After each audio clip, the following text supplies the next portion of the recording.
बारे में लब खोलेगा कौन, और हम भी चुप रहे तो फिर बोलेगा कौन। हमारे ऊपर कर्जा है, आप बहुत देर से आए हुए हैं, आप अपने वर्किंग डे है आज, कोई छुट्टी लेकर आया है। मुझे कई लोग मिले जो कह रहे थे कि वो नौकरी में और छुट्टी लेकर इस कार्यक्रम के लिए आए हुए। आपको बधाई हो मुझे इस बात के लिए कि आपको चाहने वाले लोग अपने दिनचर्या का जरूरी काम छोड़ करके इस आयोजन में यहाँ शामिल हो रहे हैं।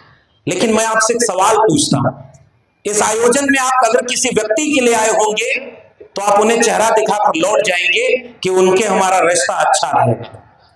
आप अगर लक्ष्मण यादव के लिए आए होंगे तो एक फोटो खिंचाकर चले जाएंगे कि आज मिल लिया उनसे। लेकिन अगर आप किसी विचारधारा के लिए आए होंगे तो आज कार्यक्रम खत्म होने के बाद आपका असली सफर शुरू होता है कि इस कार्यक्रम के बाद हमारा और आपका जिम्मेदारी क्या है। और इसलिए पीडीए चर्चा है।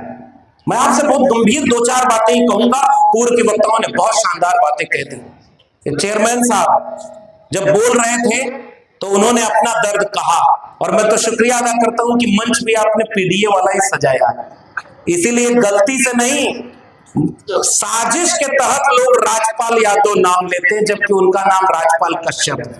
और बहुत अच्छा जवाब आपने दिया, क्योंकि बाहर भी कुछ लोग एम और वाई की पार्टी कहा करते थे, जिसको आज एम मतलब दिल्ली और वाई मतलब लखनऊ, उन दोनों को अगर किसी ने रोका, गुरूर तोड़ा है तो वो इसी पीडीए ने तोड़ा है। इसलिए एम वाई डरते हैं तो इसी पीडीए से डरते हैं। दिल्ली में एम फॉर, अरे आप समझ रहे हैं ना, और लखनऊ में वाई फॉर, इन दोनों को रोका किसने? और इसलिए मैं आपसे कहने आया हूं कि एक वैचारिक मंच, आप मुझे भी यूट्यूब पर सुनते होंगे, आप जानते होंगे कि हम लोग का विचार क्या है। मैं उन तमाम लोगों से एक अपील और गुजारिश करने आया हूं। मेरे हाथ में किताबें हैं, मुझे खुशी हुई, जितना माला पहनाया वो शाम को सूख जाएगा।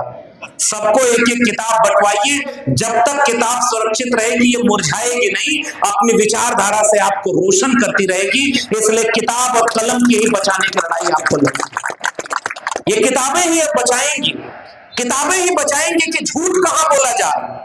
और जब ये चेयरमैन साहब बोल रहे थे कि लड़ाने का काम किया जाए, उस लड़ाने के काम में बचाने का काम कौन करेगा? जिसको पता होगा कि लड़ाई झूठी है या साजिश के तहत लड़ाया जा रहा है।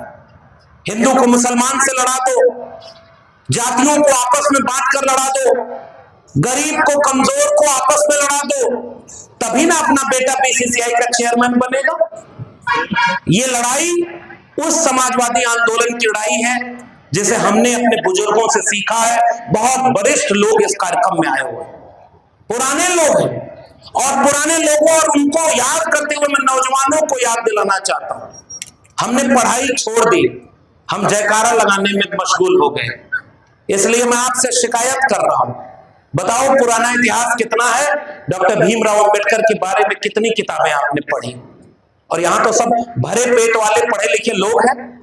अरे असली मजबूर तो वो है जो इस समय हमारी उम्र का व्यक्ति सड़क पर रिक्शा चला रहा होगा, ठेला चला रहा होगा, किसी खेत में काम कर रहा होगा, किसी फैक्ट्री में मजदूरी कर रहा होगा। अगर वो मेहनत न करे तो शाम को उसके घर चूल्हा नहीं चलेगा। संविधान वो बचाएगा क्या?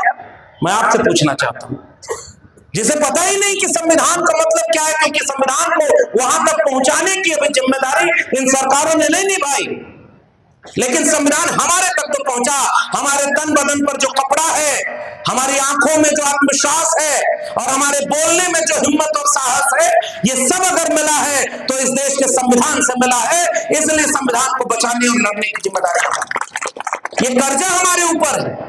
जिस सीढ़ी से चल करके आप शिक्षा पाए, वो सरकारी स्कूल बर्बाद होता रहा और आप उसको बचाने नहीं गए, तो अगली बार आपका बच्चा कहां पढ़ेगा? अगर आपकी जेब में पैसा है तो बच्चा पढ़ेगा, अगर जेब में पैसा नहीं है तो इस केंद्र की बीजेपी सरकार ने क्या किया है मैं आपको बताना चाहता हूं, और इसको गांव गांव पहुंचाइएगा। नई शिक्षा नीति 2020 लागू की और कहा कि पुराने स्कूलों को क्लोजर और मर्जर की पॉलिसी के तहत बंद किया जाएगा। जितने लोग यहाँ पर प्राइमरी के टीचर होंगे या शिक्षा जगत से जुड़े होंगे, बताना आपको पता है कि नहीं, 1-1.5 महीने पहले उत्तर प्रदेश सरकार ने एक फरमान जारी किया था कि 27,000 यहाँ के सरकारी स्कूलों को क्लोजर और मर्जर की पॉलिसी के तहत या तो क्लोज करेंगे और या मर्ज कर देंगे। बताइए आपको पता है कि नहीं पता है? और जब हंगामा हुआ तब जाकर के फैसला वापस लिया है, लेकिन तब तक कई हजार सरकारी स्कूल बंद हो चुके हैं। क्यों बंद हो रहे हैं पता है आपको? पता ही नहीं है, क्योंकि हमें तो बताया जा रहा है कि धर्म खतरे में है। जिसके बारे में कुछ नहीं पता उसका भरोसा सबसे पहले, और जिसके बारे में दिख रहा है कि शिक्षा खतरे में है वो आपको पता ही नहीं, क्योंकि सरकारें आपको जानने नहीं देना चाहती। नई शिक्षा नीति कहती है जिस सरकारी स्कूल में 50 से कम विद्यार्थी होंगे उसको क्लोज कर दो या दूसरे स्कूल में मर्ज कर दो।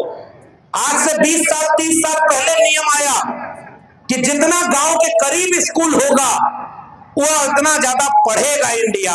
नारा लगाया, पढ़ेगा इंडिया तो आगे बढ़ेगा इंडिया।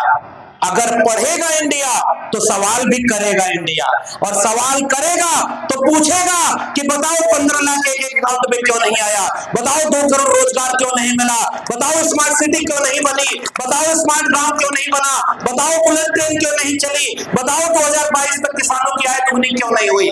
जब पढ़ेगा इंडिया तो सवाल पूछेगा इंडिया कि महंगाई की मार कम हुई क्या, पेट्रोल डीजल का दाम कम हुआ क्या। और आज पढ़ने के लिए सबसे ज्यादा माहौल खराब किया जा रहा है, और इसलिए नई शिक्षा नीति में क्लोजर और मर्जर की पॉलिसी के तहत नियम यह बनाया गया है कि 45,000 डिग्री कॉलेज सरकारी हैं इस समय देश में, और 2035 तक उन सरकारी डिग्री कॉलेजों को क्लोज या मर्ज करके 15,000 डिग्री कॉलेज पर ले आना।